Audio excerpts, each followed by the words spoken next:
Salam, axşamınız xeyir olsun. MTV Azərbaycan efirində sənin seçimin canlı olaraq yayımdadır. Bugün anonslardan da gördüyümüz kimi sinir sıxışmalarından danışacağıq. Bununla bağlı studiyamıza dəyərli mütəxəssislər dəvət etmişəm. İlk olaraq onları sizə təqdim edim. Xatırladaq ki, ikinci bizim qonağımız məlum tıxac səbəblərindən biraz yubanır.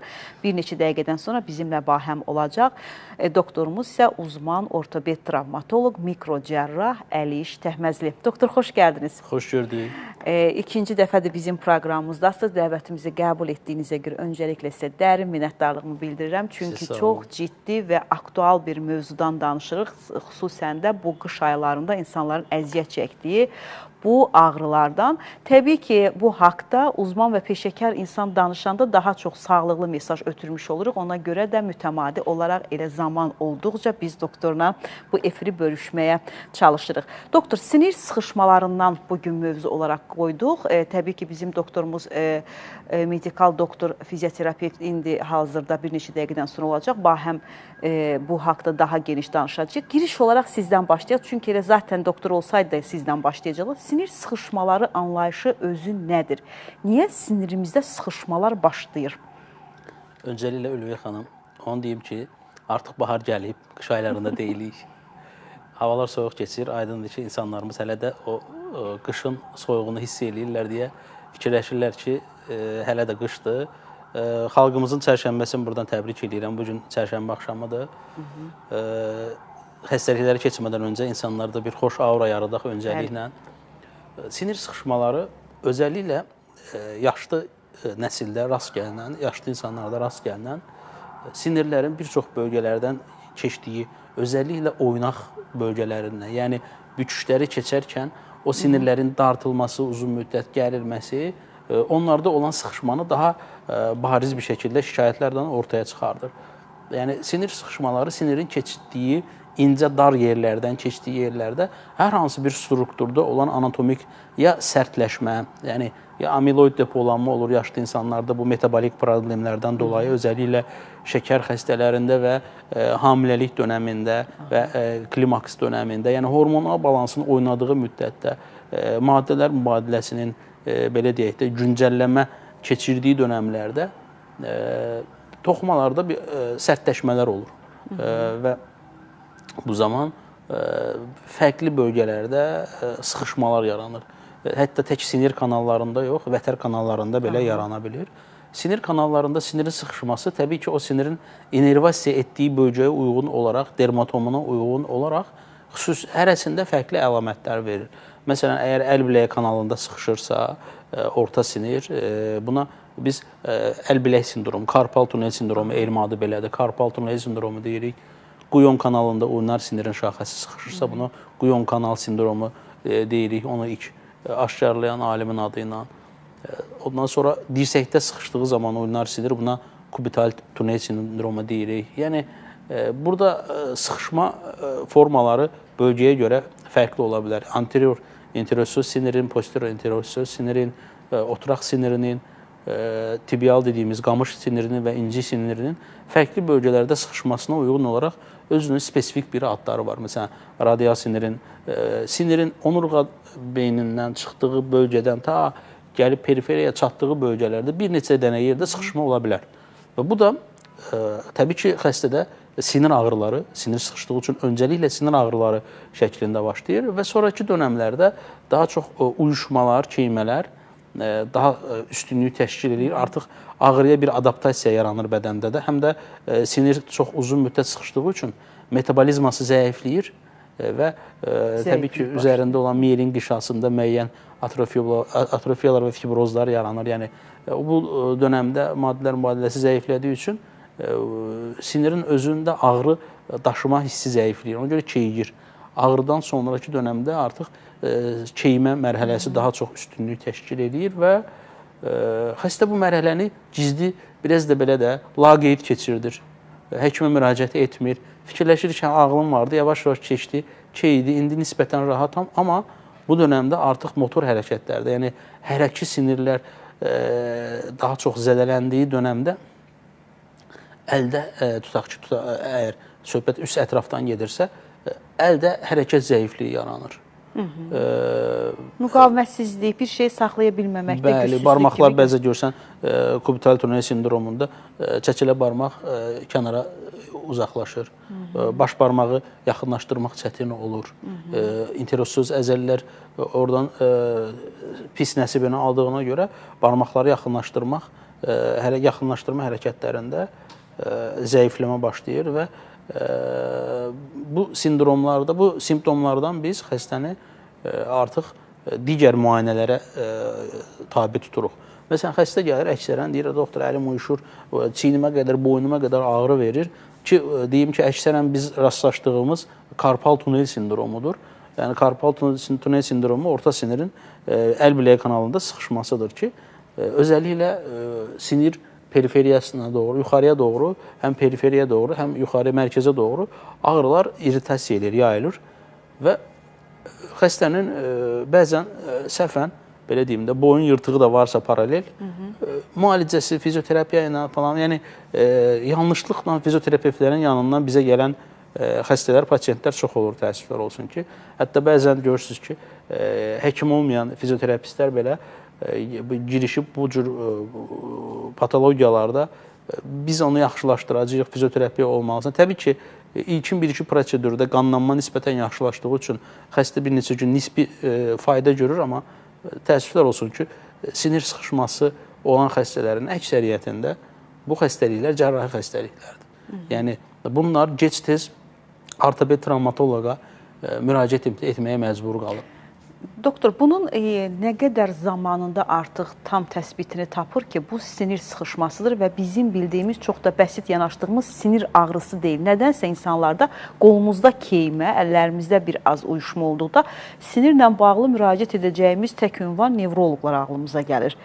Təəssüflər olsun ki, bəli, xəstələrimizdə, özdə Azərbaycanda belə bir yanlış tendensiya var. Deyir ki, doktor, məndə sinir ağrısı idi, mən getdim nevropatoloqun yanına. Zaten ağrıların hamısını sinir daşıyır. Yəni, xəstələrin 90%-i həkimə müraciəti ağrıdır. Yəni, çox nadir olur ki, bizə deyilir ki, heç bir ağrım yoxdur. Məsələn, dizimdə hərəkət yoxdur. Hərəkətsizlikdən. Dizimi büküb aça bilmirəm, amma heç bir ağrım yoxdur. Yəni, çox nadir olur. Əksərən ağrı ilə gəlir xəstə. Və yaxud da ki, indi göz xəstəliklərini, qulaq xəstəliklərini çıxmaq şərti ilə, yəni, görmürəm, eşitmirəm şikayətlərin dışında əksər şikayətlər ağrı ilə müşahidə olunur. Və əksəri də yanlışlıqla gedirlər nevropatoloqlardan zaman keçirirlər və bəzi qeyri-peşəkar nevropatoloqlar bu adamları müalicə etməyə başlayır. Təbii ki, bu süreç uzanır, xəstə ağır formada gəlir. Təbii ki, ağır formada gələn xəstə artıq sinir hansı mərhələdədir? Çünki nöropraksi mərhələsi dediyimiz, yəni birinci sıxışma mərhələsini adladığı zaman artıq valerian degenerasyon dediyimiz bir proses gelişir sinirdə. Yəni bu dönəmdə artıq sən sinirdə əməliyyatı etsən, siniri sıxılmaqdan qurtarsan belə geri dönməz proseslər başlamış olur bədəndə. Yəni bizim etdiyimiz cərrahidən sonra xəstənin şikayətləri tam olaraq yaxşılaşmır. Yəni 5 illik, 6 illik sinir sıxışmalarından gələn xəstələr var.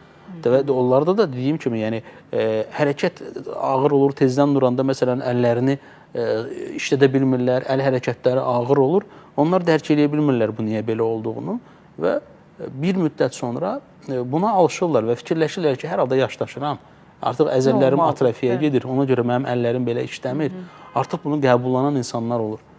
Təsadüf də olsa, indi yaxınları, qohumları, məcbur həkimə gətirənlər biz görürük ki, burada köklü bir fərq var. Sonuçta çox vaxt bunlar paralel getdiyinə görə, yəni bir əldə varsa digər əldə də olur.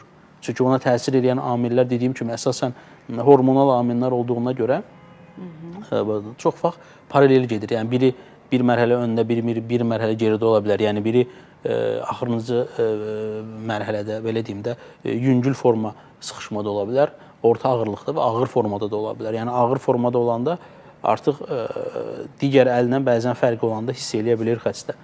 Məsələn, ayaqda tutaq ki, məsələn, xalq dilində hamının bildiyi oturaq sinirin sıxışması, siyatik sinirin, yəni Ruscadan sedalişin nerv deyirlər. Yəni çox vaxt piriformis sindromu da ola bilir ki, məsələn, baxırıq ki, ya onurğa beynində hər hansı bir fəqərə arası diskdə yırtılmadan ola bilir, onurğada olan problemlərdən ola bilir bu sinir sıxışmaları. Amma onurğadan çıxandan sonra periferiyada olan bütün sıxışmalar artıq periferik sinir sıxışmaları olaraq gedir və bunların ən doğru diaqnozunu biz EMG müayinəsində, elektromiografiya və bu zaman bizim nevropatoloq həmkarlarımızdan köməyə ehtiyacımız olur. Bu zaman nevropatoloqlar EMG çəkərəkdən, təbii ki, həkim ortoped müayinəsindən sonra biz onları göndəririk, EMG çəkdiririk. Bəzən ola bilir ki, məsələn, mərkəzi sinir sistemi ilə bağlı olan bir nevropatiya olur və bu zaman artıq biz cərrahi ekartasiya edirik. Yəni, bunlar artıq cərrahidən fayda görməyəcəyini biz bilirik. Və ona görə də onun artıq sonraki müalicəsini nevropatoloq həkimlərimiz aparmalıdır. Ona görə də bu xəstələr paralel, müştərək, belə deyim də, müayinə olunan və müştərək müalicə olunan xəstəliklərdir.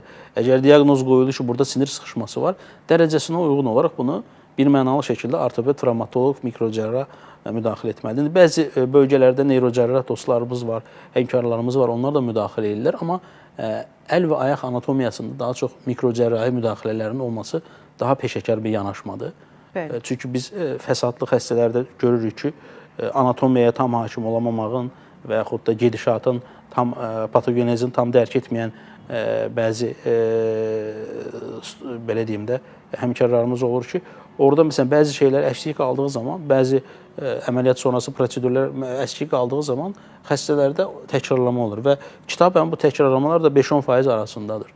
Yəni, az bir deyil, yəni 10 xəstədən birində təkrarlamalar biz müşahidə edirik.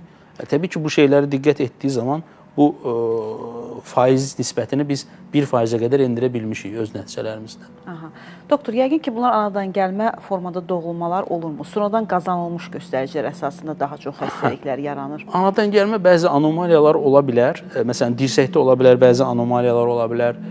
Əl biləyində, məsələn, radial stiloiddə və yaxud dirsəkdə olan bölgələrdə daha çox uşaq vaxtı, məsələn, dirsək üzərinə yıxılan uşaqlarda, dirsək qırığı olan uşaqlarda, özəlliklə alçı tədavisi, yəni gipslə tədavi olunan, müalicə olunan uşaqlarda nisbətən əyri olması, məsələn, özəlliklə o dirsək sinirinin burada keçdiyi xüsusi bir kanal var. Sulcus nervus ulnaris dediyimiz bir kanal var. Həmin kanalın biraz daha daralması və yaxud sümüyün biraz yer dəyişməsi avtomatik, məsələn, xəstə əlinin qulağına aparıb telefonla danışmaq istədiyi zaman əlində keymə başlayır.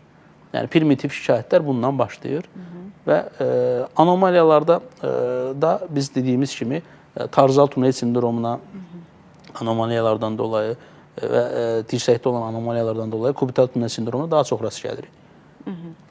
Doktor, bunların müalicəsi və terapiyası haqqında istəyirəm danışaq. Təbii ki, bunların diaqnozunu qoymaq peşəkar əslində baxışı və gözündən keçməlidir. Çünki bəzilərini biz bilmədiyimiz kimi, baxın, anadan gəlmə olduğu zaman nə baş verir? Çox aktual olan bir gedişat var ki, artıq sınıq və çıxıqları biz sınıqçılarda axtarırıq və getdim, mənim qolum çıxmışdır kimi kəlməsi nə dərəcədə indi bu ifadə düzdür? Yəni, mən artıq deyilən mövzu üzərinə yanaşım. Yəni, sınıqçı mənim qolumu saldı, barmağımı saldı, biləyim çıxmışdı, saldı. Yəni, bu yanaşmaların tibbi tərəfdən qəbullanması və bu özünün bu tablo nə qədər gerçəkliyi özündə ehtiva edir? Bəlkə, çünki bunun yaranma səbəblərindən iltihabın özünün olması da əsas göstəricidir, deyilmi? Çıxıqını saldım deyən bir insanda bəlkə də bir boşluqda bir iltihablaşma gedər, illərlə onu bilmərik, sonra da onun fəsadı bəlkə də cərrahi müdaxilə ilə də edə bilmərik. Yəni, bu qədər tibdən qorxub biz sınığı, çıxığı, çınıqçıda niyə axtarırıq? Bu tibdə bu boşluq nədən yarandı ki, bu qədər axın oldu? Ümumiyyətlə, belə deyim də, çox aktual mövzudur və özəlliklə Azərbaycanda niyə? Təhsillə əlaqəsiz bir şəkildə, çünki gündəlik qəbul etdiyimiz insanların içində müəlliməsi var, akademiyada çalışan professoru var, inanın ki, gedirlər hamısı. İnsanlarda bir fövqəl qüvvəyə, fövqəl təbii bir qüvvəyə bir inanc var. Bir cahillik, cahilliyə meyillilik var. İnsanlarımız fikirləşir ki, ömrünü, belə deyim də, bu işə həsr etmiş, belə deyim, gözü kitab oxumaqdan, belə deyim, az qala qapanan və sayısız hesabsız gündəlik xəstə görən, pasiyent görən, peşəkar bir həkimdənsə mən gedim hər hansı bir dediyiniz kimi, yəni Bu insanlar da, bu çıxıqçılar da əslində kimlərdir? Vaxtı ikən hər hansı bir həkimin yanında işləmiş tibb bacısıdır və ya texnikdir və yaxud kənd yerində bir-iki dəfə bir şey görübdür. Onlara biz cahil cəsarəti deyirik. Bu cahil cəsarətləri var. Və bunların cahil cəsarətlərinin ortalığa çıxartdığı fəsadlar o qədər çoxdur ki, yəni keçən il bir pasiyent gəldi, əlinə belə deyim də, əldə qayırma bir alçı qoyulmuşdu.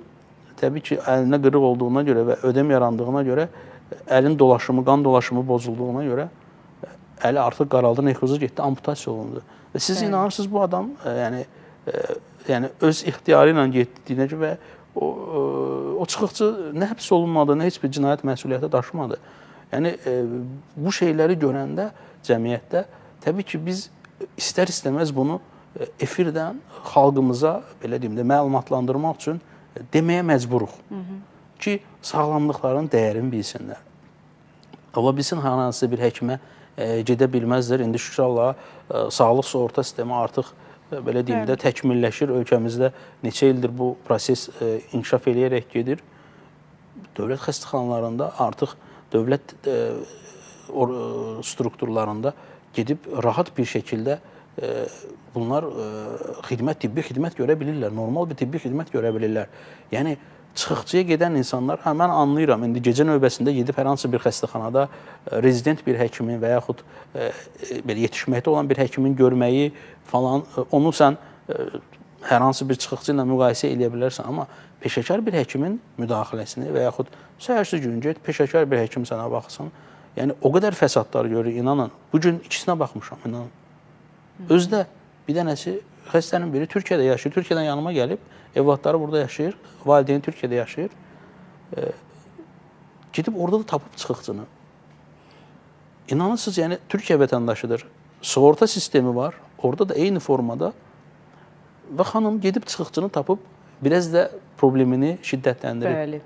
Yəni təbii ki, orada da bilirsiniz ki, yəni əlləyirlər, şey eləyirlər və özəlliklə belə bir anahtar kəlmələr var, bir sehirli bir kəlmələr var. Xəstələrə deyirlər ki, həkimlər çıxıqdan anlamır, həkimlər ancaq qırıqdır. O da rentgenə baxıb deyə bilər səhədir.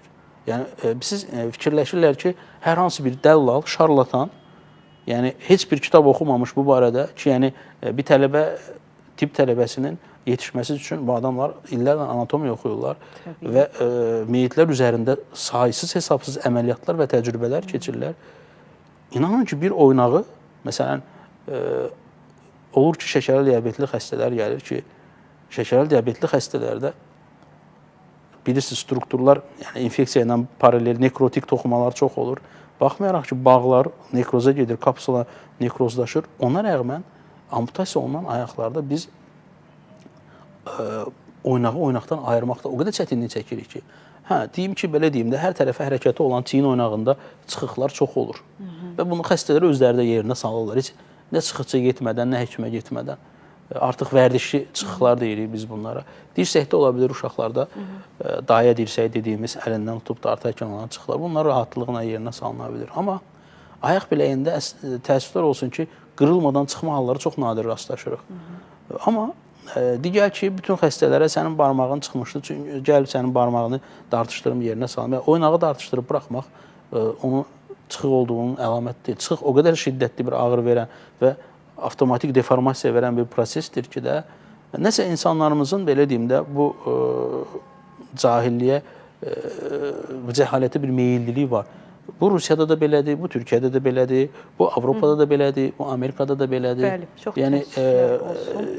Həmişə biz karikaturada da bunu görürük, biz Amerikanlarda bir şey var. Həkimi nə dediyinin qabağına məsələn bir mikrofon qoyurlar. Həkim bir nəfər dinləyirsə, qonşu nə dediyinin, qonşunun qabağına 10 mikrofon qoyurlar. Yəni hamı fikirləşir ki, qonşum həkimdən daha yaxşı bilir bu işləri və təəssüflər olsun ki, ona inanırlar. Və bundan da sonra yaranacaq ciddi fəsadlar qarşısında sonradan son müraciət edəcəklər də məsələ doktorlar olur, doktor. Yenə də inanmasalar da belə artıq çarəsizlikdə yenə də o qapılar döyülür. Təbii ki, orada da sonunda gecikmiş dönəm olur. Reklam fasiləsi ilə ayrılır. Fasilədən sonra yenidən müzakirəmiz davam edəcək.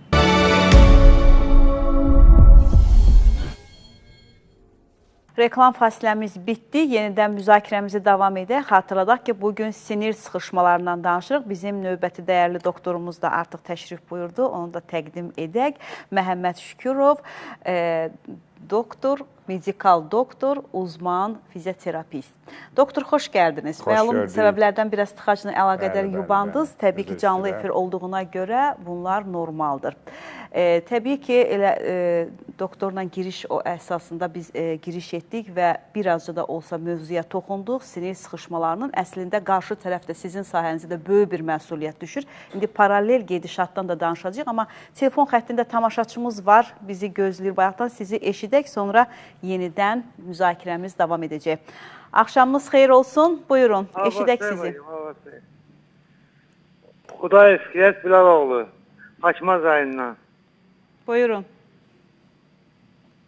Bu həkimə məsləhətləmək istəyirəm. Mən qollarım, qışlarım ağrıyır. Alo. Bəli. Qol və dirsəklərdə ağrı var. Aha. Var, qollarımda, qışlarımda ağrıyır. Bundan qabağa mən paraliz keçirmişəm. İndi onlardan başlayıb. Ya ağrıyır. Ya o eləsə yetəmir, ya bu eləsə. Ağrıyıb tərəfim. Səhər oyanışdan daha çox ağrılar olur və özü də belə deyək də paraliz keçirən bir xəstəmizdir. Sualınız varmı, doktor? Sizi biraz biz çətin... Eşidirsinizmi? Hə, işləyirəm. Ətraflarınızda, qollarınızda mı ağrı olur? Yoxsa üzünüzdə mi ağrı? Qollarımda, qışlarımda. Qol və dirsəklərdə. Qolunuzda və dirsəklərinizdə düzmü eşitdik? Hə. Bu davamlı mı olur, yoxsa tezdən duranda mı deyirsiniz daha çox ağrılar olur? Yox, bu paraliz keçirəndən sonra olub. Paraliz keçirəndən sonra olubdur. Hə. Keymə varmı əlinizdə? Uyuşma keymə? Hə, keymə var. Keymə də olur. Olur. Bu iflic keçirdiyiniz müddət nə zaman olubdur? Bu hadisə nə zaman olubdur? Orası 2 ay bundan qabağa. 2 ay bundan qabaq. Hə. Tamam. Keçmiş olsun. Təşəkkür edirik. Allah şəfa versin. Burada deməli, əslində doktorun, daha çox Məhəmməd doktorun, belə deyim də, burada xəstəmizə köməyi olacaq. Çünki bu period ərzində bədənin öz-özünü bərpa, regenerasiya periodudur. Yəni, burada şikayətlər tam oturuşana qədər əlamətlər bilə bilmərik. Bu mərkəzi sinir sistemindən gələn bir nöropatiyadır. Yəni, düzdür, EMG ilə biz bunu aydınlaşdıra bilərik. Amma sonuçta bu iflic keçirdiyinə görə həm sinir ötürücülüyünün amplitudası aşağı düşəcək, həm sinir ötürücülüyünün sürəti aşağı düşəcək. Yəni, periferik və yaxud mərkəzi sinir sistemli, belə deyim də, sıxışma olduğunu tam EMG ilə, bəlkə iynə EMG-si ilə bəlkə də dəqiqləşdirə bilər həkimimiz, amma periferik ödəm olanda, ətraflar ödəmli olanda bunu da tam dəqiqləşdirmək olmur. Ona görə xəstənin bu dəqiqə o ağrılar əgər keymələr şiddətli deyilsə, bu ağrılara və keymələrə odaqlanmadan, daha çox ona diqqət etmədən reabilitasiya dönəmini keçirməsi lazımdır. 6-8 aydan sonra biz o xəstəni görsək yaxşı olar. Təbii ki, indidən də görməyimizdə bir fayda olar, amma indi daha çox nevropatoloqla, yəni neuroloji doktoru ilə həkim fizioterapistin bərabər yürütməsi gerəkən bir çox proseslər var. Bəli, əlavəniz varmı doktor? Hoca zaten nə gərəkir hamısını söylədi. Təbii ki, biz də bu durumda 6-8 aydan sonraki o dönəmi diqqət mərkəzində saxlayırıq. Çünki bu müddət ərzində zaten o xəstənin hal-hazırda bədənin öz bərpa prosesini başladıb. Yəni, bərpa eləyir, regenerasiya gedir, istər mərkəzi sinir sistemi ilə bağlı olsun, istər deyək ki, bu periferik sinir sistemi sinirlərlə bağlı olsun. Bu dəqiqə hocamız da dediyi kimi bunun tam hansı kökənli olduğunu ayırt etmək o qədər də mümkün deyil. Amma bu gözlənilə biləcək bir durumdur mu? Bəli. Əksər insult keçirmiş xəstələrdə, insultdan sonraki dövrdə bu hal yəni müşahidə olunur. Amma mən məsləhət görərdim ki, o pasiyent tez bir müddətdə, indi bilmirəm fizik tədavi alır, fizioterapi başlayıb, tez bir müddət ərzində buna başlaması onun bu sürəcin biraz önünə keçməsinə səbəb ola bilər. Nədənsə doktor, bizdə insult keçirilən və ya iflic xəstəliyini belə deyək də artıq gedişata yoluxan insanlarda tərpənmək qorxusu var. Sadəcə bunu tərpətsək nəsə olacaq kimi anlayış. Demək olar ki, bütövlükdə bu bir gedişatdır, bir xəttdir. Onu sadəcə elə əyləşdirirlərsə bir yerdə düz oturmalıdır, uzadılırsa ümumiyyətlə tərpətmək olmaz. Amma bildiyimə görə bunun tam əksi olmalıdır, deyilmi? Bunu fizioterapi deyə bir şey yoxdur açığı. Yəni necə? O ilkin dönəmdə o kritik bir dönəmi keçdikdən sonra o xəstələrin o düşüncədə olması və qorxu içində olması yəni gözlənilə biləndir. Yenə deyirəm. Niyə? Çünki o adamlarda dəngə koordinasiya bir pozuntusu olur, bir problemi olur. Adam düşünür ki, duracaq, özgüvən itir. Çünki bu durumu bir dəfə yaşayıb, deyək ki, ya getdiyi yerdə yıxılıb və yaxud da yatdığı yerdə durub bu hadisə ilə qarşılaşıb. Bu günlər o adamın dəngə koordinasiya problemi var. Hətta bəzi insult xəstələr var ki, gözünü yumanda ümumiyyətlə ayaqüstə dayana bilmir. Yəni bu xəstələrin bəli, yəni o tarazlığı qoruması üçün o dəngə koordinasiyası bərpa olana qədər zaten bu hisslərin olması yəni normal bir haldır. O onu istəyərək və yaxud da bilərək eləmir və yaxud da belə deyək də o bəziləri deyir, dur elə bilir ki, bu özündən asılı bir haldır. Xeyr. Düşünün, sizin özünüz düşünün, baş gicəllənməniz var, istəsəz də ayaq üstə dura bilmərsiniz. Bu adamda da belə bir qorxu var. Yəni biz bunu zamanla, bir də bəzən insult xəstələrində ümumiyyətlə birbaşa heç vaxt dəngə koordinasiya çalışılmır. O xəstənin gücü, birincisi hərəkət bərpa olunur, gücləndirilir, sonra onun dəngə koordinasiyası üzərində çalışılır. Hocamız da doktorun sözünə növbəti qüvvət. tamaşaçımız var. Doktorun sözünə qüvvət. Siz dediyiniz sualda əsasən xəstənin yaxınları, çevrəsi buna şey edir. Orada insultun daha çox növü hemorajikmi, yoxsa işemikmi insultdur? Hemorajik insultdursa, çünki bu qan damarın partlayıb və sinir toxumasının içində, beyin toxumasının içində olan qansızmanın artmasından dolayı xəstəni tərpə etməyin deyirlər. Tam tərsi işemik insultdursa, əksinə sən belə deyim də, çünki müalicələr tam bir-birinin əksidir və bu zaman bunu ilkin anlarda, təbii ki, xəstəni MRT və KT müayinəsi keçəndən sonra, dəqiqləşdiriləndən sonra ki, bu işemik insultdurmu, hemorajik insultdurmu, ondan sonra biz bilə biləyik ki, bu xəstəni biz nə qədər hərəkət etdirə bilərik. Hərəkət etdirmək təbii ki, o diaqnozdan sonra bəlli olur. Növbəti tamaşaçımız var. Eşidək sizi. Axşamınız xeyir olsun. Buyurun. Axşamınız xeyir. Axşamınız xeyir. Qarım, mənim yoldaşım geçən müddətli dilin üstündə belə yumru belə transforma olur, bir də boynun dalağını, dilin üstündə belə burada boydana belə transforma olur. Bizim bugün telefon xətlərimizdə deyəsən problem var, Elmir bəy. Siz mənə əgər tam olaraq tam anlaşılmadı, şikayəti nədir, istəyi nədir? Aha, siz... Hə, tam olaraq səs eşidilmir, ola bilsin mobil telefonla zəng olanda xətlərdə problem var. İndi araşdırıb onların sualını versinlər. Aha. Mobil telefonla bağlı problemdir. Bu sinir sıxışmaları ki, biz danışdıq, giriş olaraq verdik, bunu müalicə üsullarına istəyirəm bir giriş olaraq. Təbii telefon bağlantımız olduğu zaman yenidən dönüş eləyəcəyik. Müalicə necə gedir? Elə doktor dediyi kimi, təbii ki, elə yanaşmalar var ki, mütləq ki, bunlar paralel yürüməlidir. Amma bizim bilmədiyimiz məqamlar var. Bəlkə də doğru bildiyimiz yanlışlıqlar çoxdur, doktor. Bəlkə də maariflənməmiz zəifdir deyə. Həkim qorxusu, fizioterapist yanına getməkdən, aman birdən mənim hansısa bir nahiyəmdə birdən sıxışma ola bilər, birdən əzilər, mən özümü tam etibar edə bilmirəm, yenidən doktora dönüş olur və doktorlardan da çox şey aslında təyinat nə dərəcədə yönləndirilir və o göstəriş nə dərəcədə və hansı formada verilir ki, xəstə ona birbaşa tabi olsun. Burada məsələ belədir. Məsələn, sinir sıxışmalar dediyimiz bayaq sadaladıq adlarını, yəni bu oturaq siniri ola bilər, qamış siniri ola bilər, incik siniri ola bilər, üst ətrafda mil siniri ola bilər, dirsək siniri ola bilər, orta sinir ola bilər. Bölgəsinə görə, məsələn, biz statistikaya baxırıq.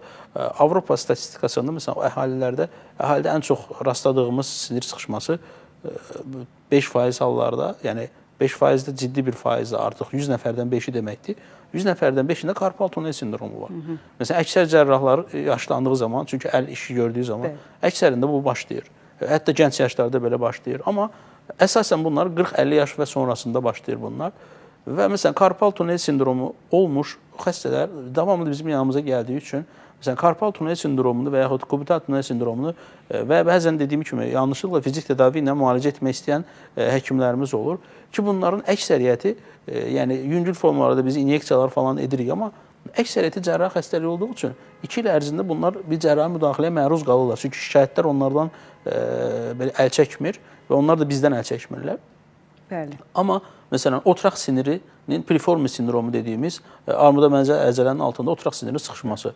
İndiyə qədər heç cərrahəsini etməmişik. Çünki fizioterapiya ilə və düzgün hərəkət, idman hərəkətlərinə, yəni bu zaman mən fizioterapistə yönləndirirəm xəstəni və yaxud da ki, idmanları verirəm.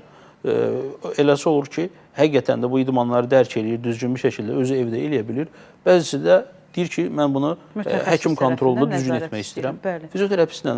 Yəni, sinir sıxışmaları da bölgələrə görə, tipinə görə biz statistik məlumatlara baxırıq. Yəni, bizdən öncəki professorlar, bizdən öncəki insanların bunu necə tədavi etdiyinə də baxırıq və o statistik məlumatlar bizi artıq şey eləyir. Yəni, tarzal tunel sindromunda dediyimiz kimi fizioterapevtik yapılacaq çox az hərəkətlər var, egzersizlər var. Yəni, əksərən yenə də əməliyyata gedib təəssüflər olsun. Təəssüflər olsun ki, doktor, həmin bu gedişatda ümumiyyətlə nəticə istədiyimiz dərəcədə alınırmı? Bu, yəqin ki, ağırlıq dərəcəsinə bağlıdırmı? Yaşa görə bölünürmü? Ümumiyyətlə, necə aparır təsbit? Baxın, doktorun da dediyi kimi, məsələ burada nədir? Birinci, biz ümumiyyətlə biraz sağlığımıza, belə deyək də, loru ilə başlayıb yanaşırıq. Məsələn, bəzən xəstədə bu şikayət davam edir aylarla, bəlkə də hoca da mənlə razıdır. Xəstə gəlir, sual versən, deyir, məsələn, 6 aydır məndə bu var. Sən 6 ay ərzində hələ həkimə müraciət eləməmsən. Və dediyim kimi, baxın, hoca çox yaxşı vurğuladı onu. Bəzən insanlar cərrahi bir işləm gərəkən bir yerdə istəyir, bunu müalicənin aradan qaldırsın. Bu mümkün deyil. Və gəlirsən, buna izah eləyirsən ki, bu gedişat, bu sənə effekt verməyəcək. Məsələn, deyək ki, bu hətta gəlir ki, mən kortizola qədər vurmuşam, heç bir effekt verməyib. Bugün səndən istəyir ki, sən onu fizioterapiyə müalicə eləyəsən. Bu mümkün deyil. Məsələn, biz yönləndiririk onu cərrahiyyəyə. Cərrahi sonrası zaten o yenə fizik tədavi alır genəldə. Yəni, məsələn, deyək ki, bu günləri karpal tunel əməliyyatı olanların 100 üzərindən 100-ü dəmi fizik tədaviyə gəlir. Xeyr. Bunların içərisində çox az bir qism deyərdim. Məsələn, 100 üzərindən 20-30 nəfər gələr ya gəlməz.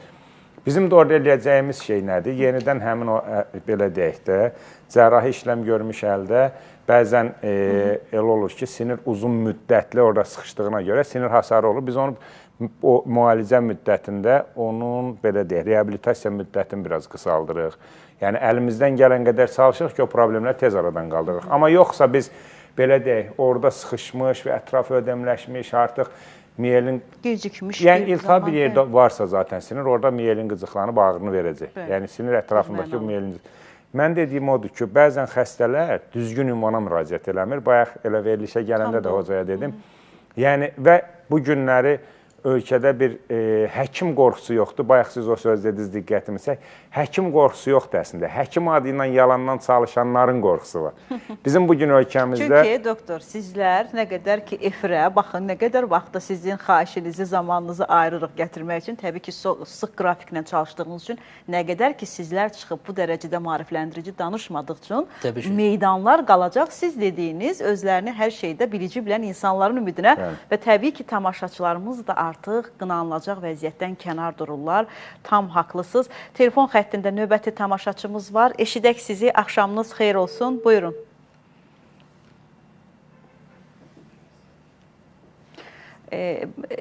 Bundan öncə zəng vuran tamaşaçını biz tam səsini eşidə bilmədik. Onu bizim redaktorlarımızdır ki, yoldaşımın boynunda kəskin küt ağrılar var və həmin ağrı zamanı ağzında qan laxtalanması yaranır. Qan laxtalanması dediyimiz yaranır. Biraz, yəni ağızda qan laxtalanması yaranması üçün bir yerdə qanama olması lazım. Yəqin ki, bir qanama olur hər halda. Ola bilər ki, bu ağrılar, belə deyim də, şiddətli bir boyun ağrıları olur. Yəni, təbii ki, bu həkim olaraq bizim görmədiyimiz bir xəstə haqqında sadəcə bir mülahizəmizdir. Yəni, xəstənin təzyiqi qalxar və hemorajikdir. Burundan, məsələn, təzyiq qalxan necə burundan, yəni seyhli qişanın burun hissəsi yox, ağız hissəsindən və yaxud burunda da qanaması udlaq vasitəsilə ağzına gəlir, ağzında laxta qanı olur. Bu, təzyiqin qalxması ilə əlaqədar ola bilər. Amma boyun ağrısı təzyiqin qalxması ilə əlaqəlidirmi? Xəstəmizin niyə boynu ağrıyır? Yəni, əslində həm nevropatoloqun, həm, belə deyim də, yaxşı olar ki, ortoped travmatoloqun, belə deyim də, özəlliklə nevropatoloqun müayinəsi, ən azından böyük ehtimal ki... Çünki qan azlığı da ola bilər, orada sıxışmalar, ağrılar verilə bilər, yəni səbəblər... Qanamanın əksərən, belə deyim də, ağız selikli qişası olsun, burun selikli qişasında əksər qanamalar təzyiqlə və orada olan, damarlarda olan zədələnmələrlə, genetik olaraq incə olması, kapilyar damar incə olması varikozlaşması, seyirlik işaların qanamaları əksərən bunlardan olur. Bəli, nevroloqa getmələrində fayda var. Növbəti tamaşaçımız... Təbii ki, qulaq, burun, boğaz həkimində də mütləq. Növbəti tamaşaçımız bizi eşidirsə, axşamınız xeyir olsun, buyurun. Axşamınız xeyir. Axşamınız xeyir. Mən həkimlərə sual vermək istəyirdim. Mən Ağdaşlarından zəng eləmişəm. Biraz ucadan zəhmət olmasa. 54 yaşım var. Özüm onkoloji xəstəyəm. Bir 3 ay, 4 ay bundan qabaq mən ximiyalarım qutarandan sonra ağrılar oldu. Qolumda, qılçımda belə ağrılar oldu. Mən travmatolog yanına getdim bir neçə dəfə. Amma xeyir olmadı. Dedilər sizdə kalsiya azlığı var. İndi hal-hazırda mən ayağımdan, sol ayağımdan endoprotez qoyulubdur. Amma mən izotopa girmişəm. Sümüklərimdə Allaha şükür onkologiyaya aid heç bir şey yoxdur. Həkim deyir ki, sinirlə əlaqədardır. Sinir sıxışması var. Qollarımda, hər iki qolumda, çiyinlərimdə işləmir. Qolum yuxarı, yana qalxmır. Həkimlərinizdən bir məsləhət alardım. Əvvəlcədən təşəkkür edirəm. Biz təşəkkür edirik. Allah Sual şəfanızı vermək olar mı? versin. Aha, bizi eşidirsinizsə doktorumuz sual versin. Mümkünsə cavablandıraq. Bəli. Hansı növ onkoloji müalicə almışsınız? Şüa terapiyası almışsınız, kimyəvi terapiya almışsınız? Kimya terapiya almışam 6 kurs. 6 kür kimyoterapiya almışsınız. Bəli. Ağrılar ondan sonra başladı, eləmi? Bəli. Kimyoterapiya qutardı. Ondan sonra mən PET aparatına girdim. O PET aparatında göstərdi ki, məndə onkologiyaya aid heç bir şey qalmayıb. Amma ondan sonra ağrılarım başladı. Nə gözəl. Oynaqlarımda ağrılar başladı. Deməli, daha çox burada belə dönəmləri, çox sağ olun, sualınıza görə minnətdarıq. Allah tez şəfanıza qovuştursun inşallah. Burada məsələ ilk ağla gələn şey nədir? Kimyoterapiya dönəmində özəlliklə regenerasiya prosesləri bilirsiniz ki, baskılanır və burada dönəmdə sümük əriməsi dediyimiz, yəni osteoblastların aktivliyi aşağı düşür.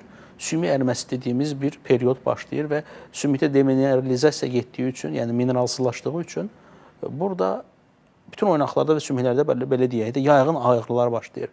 Səhvən bunu və də yayğın sinir ağrısı falan əslində diaqnozun dərinliyinə enə bilmədiyi zaman, belə deyim də, altından çıxıla bilmədiyi vəziyyətlərdə belə bir söz deyilə bilir xəstəyə.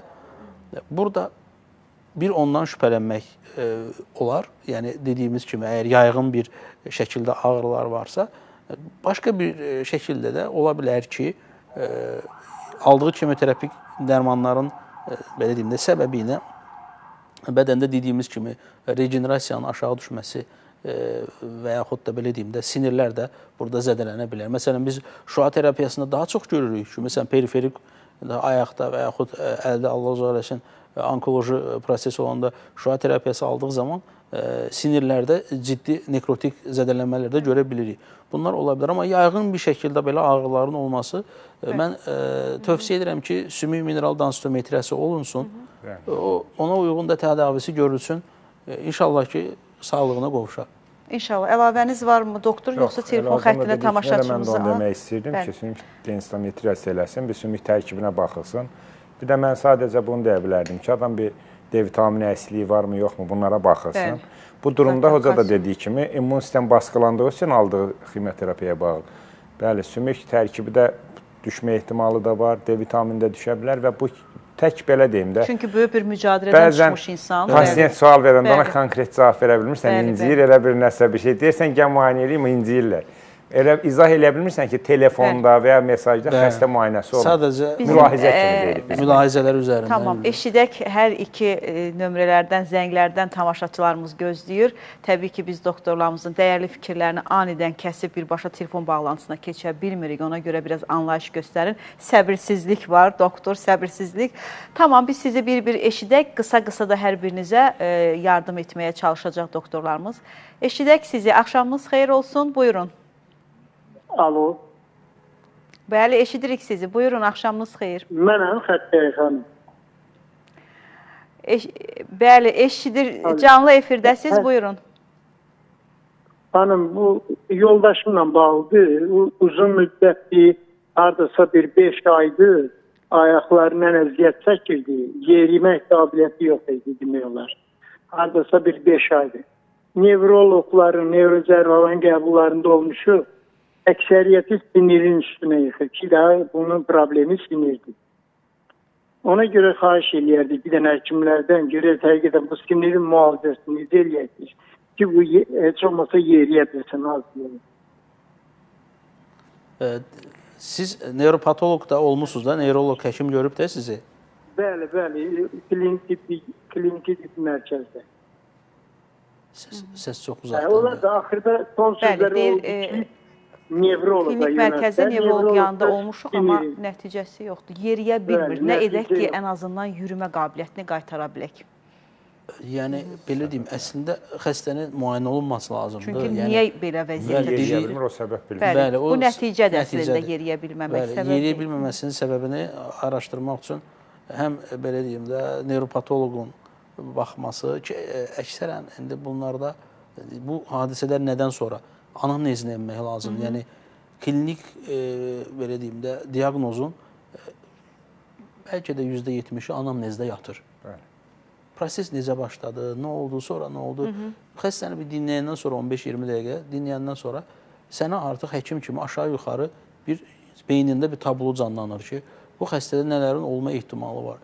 Biz təbii ki, efir vaxtı qısa olduğu üçün biz saatlarla xəstəni burada dinləsək də, belə deyim, tam ala bilmirik.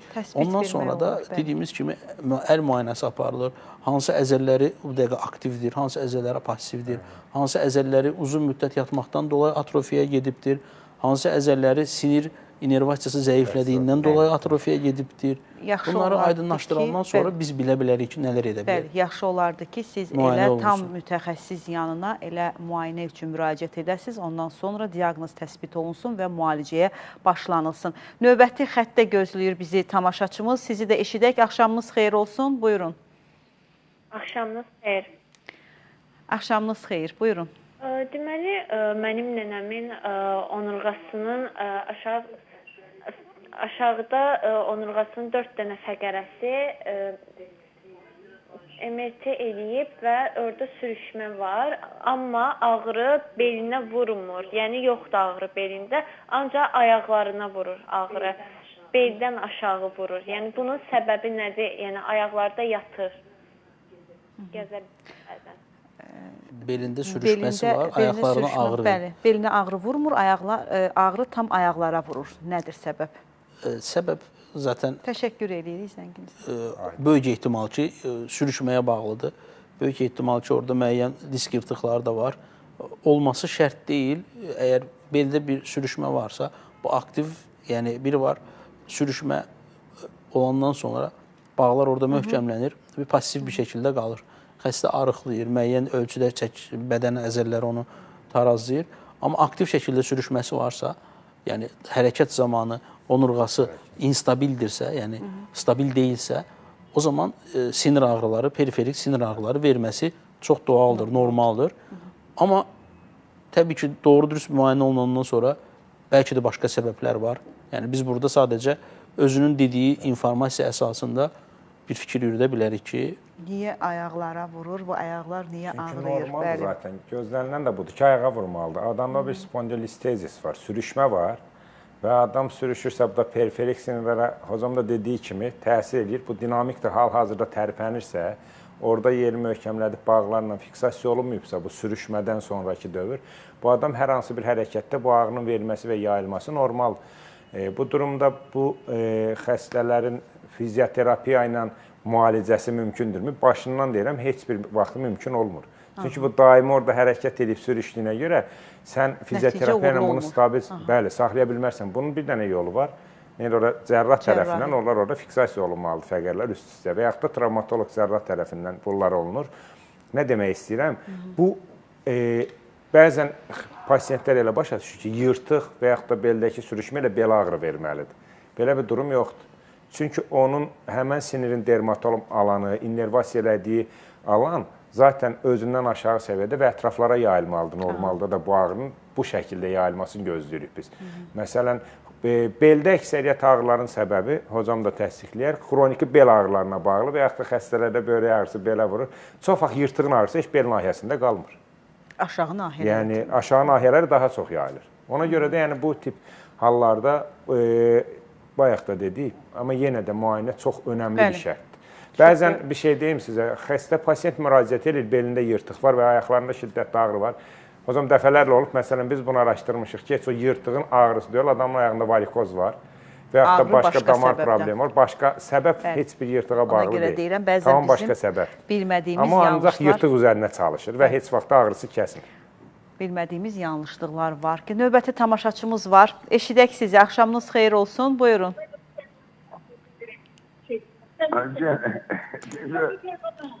Səsi gəlmədən qoyalım. Buyurun, canlı efirdəsiz, eşidirik sizi. Bizim yaşlı xanımdır, bizə bildirirlər telefon. Aha. Ola bilsin, tam olaraq xətti bərpa etdikdən sonra siz də bizim efirə qoşun, çünki biz də söhbəti kəsmək zorunda qalırıq. Sinir sıxışmalarının müalicəsi, doktor, belə deyək də, bu hər birinin mütləq gedişi son dayanacağı cərrahi müdaxilədirmi? Mən öncəliklə tövsiyə edirəm ki, pasiyentlərimiz və yaxud doktorun vurğuladığı kimi erkən mərhələdə müraciət etsinlər. Yəni, mənə 6 illik bir xəstə gəlirsə, yəni mənim də artıq başqa silahım yoxdur. Neşlərdən başqa, belə deyək də, bir frazioloji olaraq desək.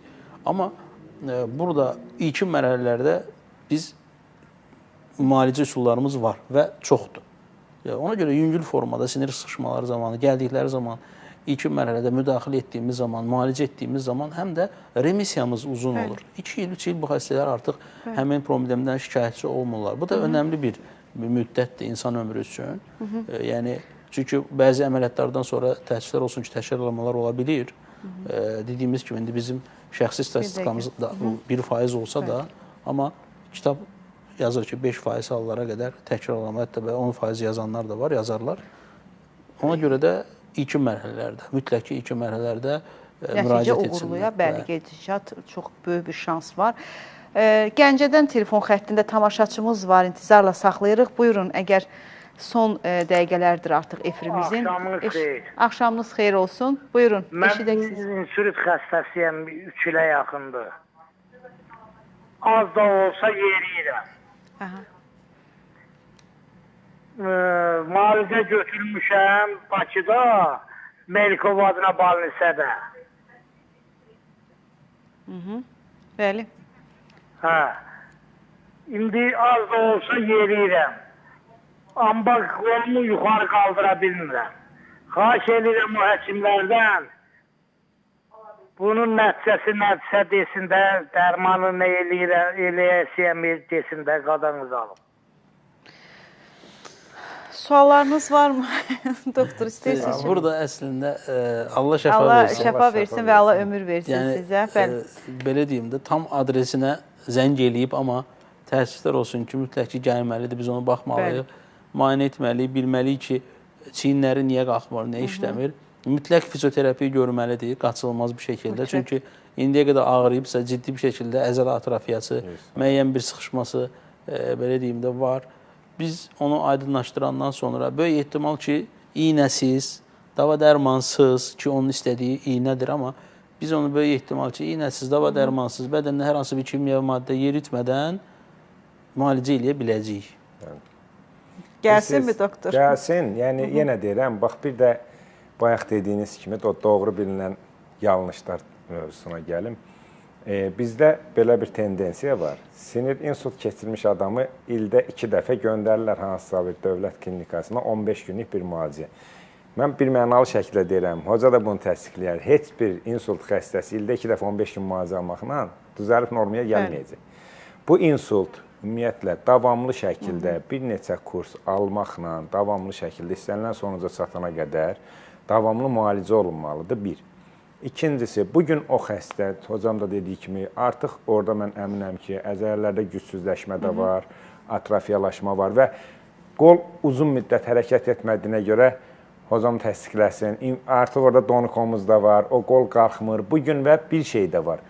Bugün hər kəs bunun fərqindədir ki, insult reabilitasiyasında aşağı ətrafla, yuxarı ətrafla bərpa müddət tamam fərqlidir. Siz aşağı ətrafda 3 ayda aldığınız nəticəni yuxarıda ətrafda heç 10 ayda ala bilmirsiniz. Bəli, illərə bağlıdır. Və bəli, yəni əlin bərpası ayağın bərpasından çox zəif gedir. Bəzən pasiyent olur, məsələn, mənim də hal-hazırda bu qədər onlarla insult xəstələrim var, amma yəni özlərinə başından izah edirəm ki, sizin mən ayaqlarınızda gördüyünüz nəticə ilə yekunda əldəki nəticənin fərqini görün, düşünməyin ki, ayaqla yaxşı işləmişik, əllə yaxşı işləməmişik. Yəni biz zaten toplam eyni proseduru və eyni şəkil protokolu xəstə individual olaraq yəni dəyərləndirib edirik, amma onun eyni sürətlə getməsi gözlənilməz. Çünki gedişatlar var ki, nəticələr də ona bağlıdır. Çox təəssüf edirəm ki, efir vaxtımız sona çatdı.